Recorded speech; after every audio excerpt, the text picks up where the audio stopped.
బీసీలకు 42% రిజర్వేషన్లు ఇవ్వకుండా బీజేపీ అడ్డుకుంటుందని ముఖ్యమంత్రి రేవంత్ రెడ్డి తప్పుడు ప్రచారం చేస్తున్నారని ఆ పార్టీ రాజ్యసభ సభ్యుడు ఆర్ కృష్ణయ్య ఆగ్రహం వ్యక్తం చేశారు. బీసీ రిజర్వేషన్లు ఇచ్చుకునే అధికారం రాష్ట్ర ప్రభుత్వాలకు ఉందన్నారు. బీజేపీ ముస్లింలకు వ్యతిరేకం కాదన్న ఆయన కులవృత్తులు చేసుకునే వాళ్లే నిజమైన బీసీలని స్పష్టం చేశారు. మతపరమైన రిజర్వేషన్లు పెడితే బీసీలకు అన్యాయం జరుగుతుందన్నారు. కాంగ్రెస్ కు దమ్ముంటే రేవంత్ రెడ్డిని తొలగించి బీసీని ముఖ్యమంత్రిని చేయాలని సవాల్ విసిరారు. కాంగ్రెస్లకు బీసీల పట్ల చిత్తశుద్ధి ఉంటే కామారెడ్డి డిక్లరేషన్ను అమలు చేయాలని డిమాండ్ చేశారు. మీరు అనవసరంగా బీజేపీ మీద బురద చల్లడానికి మీరు దేనికి చేతనైతే లేదని నేను స్పష్టంగా చెప్తున్నా. మీకు చేసే అవకాశం ఉంది.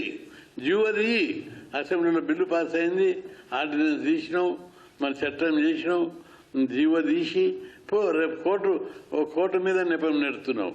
లేకపోతే బీజేపీ మీద కోర్టు అడ్డుకుంటుందని, కొట్టు వస్తుందని. ప్రతిదాన్ని కోర్టు అడ్డుకుంటుంది, లీగాలిటీని చర్చిస్తుంది. ఇక ఈ కేసు గెలిచే అవకాశము చాలా వరకు ఉంది. పైగా ఇందులో ఇంకో గేమ్ పెడుతున్నాడు ముస్లింలది. బీజేపీ ముస్లింలకు వ్యతిరేకం కాదు. ఎప్పుడు మేము బీసీలకి నిజమైన బీసీలకి ఇది చెందాలి.